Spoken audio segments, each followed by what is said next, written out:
કોંગ્રેસના અગ્રણીઓ પહોંચ્યા ચૂંટણી પંચ ખાતે કોંગ્રેસ અગ્રણી નિશિત વ્યાસનું નિવેદન સામે આવ્યું છે। સ્થાનિક સ્વરાજ્યની ચૂંટણીમાં ભાજપ કરે છે બળનો પ્રયોગ તેવા આક્ષેપ કરવામાં આવી રહ્યા છે। સમરસ કરવા માટે ભાજપ કોંગ્રેસી ઉમેદવારોને કરે છે દબાણ।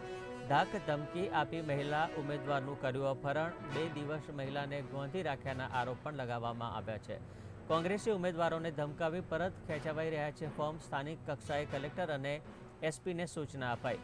ચૂંટણી આવતા સુધીમાં અસામાજિક તત્વો બેફામ બનતા અટકે તે પણ એટલું જ જરૂરી। ચૂંટણી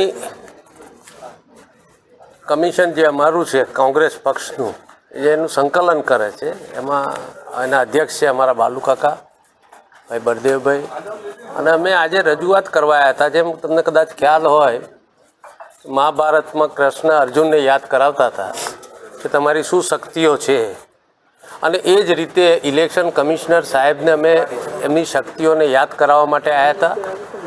જે રીતે અરાજકતા ફેલાઈ છે, અસામાજિક તત્વોએ જે રીતે પોલિટિકલ પાર્ટીઓના હથકંડા બની અને ડેમોક્રેસીમાં જે રીતે એક પ્રક્રિયા હોય છે કે સત્તા પક્ષ હોય તો એની સામે અન્ય પક્ષના લોકો પણ ફોર્મ ભરે, એ ફોર્મ ભરતા રોકવા ધાક ધમકી આપી એના ઓડિયો પણ છે।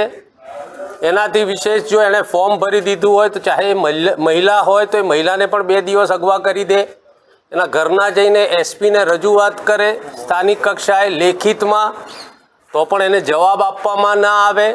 આવી 1-2 જગ્યા નહીં પણ અગણિત જગ્યાઓ ઉપર જે આ ઘટના થઈ છે આ ખરેખર શર્મથી માથું ઝૂકી જાય એવી આ ઘટના છે। આ ગાંધી અને સરદારના ગુજરાતમાં જે રીતે વહીવટ થઈ રહ્યો છે એ ખરેખર શોભાસ્પદ નથી।